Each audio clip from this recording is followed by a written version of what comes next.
عام طور پر یہ سمجھا جاتا ہے کہ جب حضور صلی اللہ علیہ وسلم کو سچے خواب نظر آنے لگے تو آپ کو خلوت محبوب ہو گئی اور آپ غار حرا جانے لگے، اور بعض مرتبہ وہاں پر مہینہ مہینہ بھی قیام فرماتے تھے۔ لیکن حقیقت یہ ہے کہ یہ سلسلہ 3 یا 5 سال پہلے شروع ہو چکا تھا۔ بعض روایات سے پتہ چلتا ہے کہ حضور صلی اللہ علیہ وسلم 5 سال پہلے سے خلوت کو پسند فرماتے تھے۔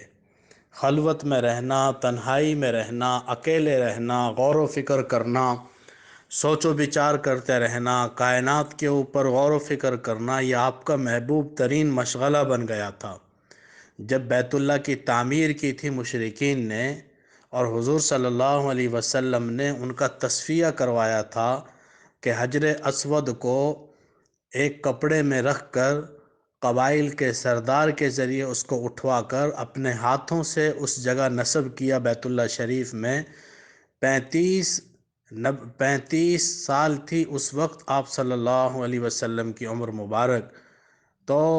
اس وقت سے ہی آپ کو خلوت محبوب ہو گئی تھی اور آپ غار حرا جانا شروع ہو گئے تھے، اور رمضان میں پورا رمضان وہاں پر اعتکاف کرنا تقریباً اسی وقت سے آپ کا معمول بن گیا تھا۔ تو 3 یا 5 سال پہلے سے آپ رمضان کا وہاں پر اعتکاف کر رہے تھے، اور یہ بات ڈاکٹر حمید اللہ جیسے محقق نے اپنی کتاب محمد الرسول اللہ میں تحریر فرمائی ہے۔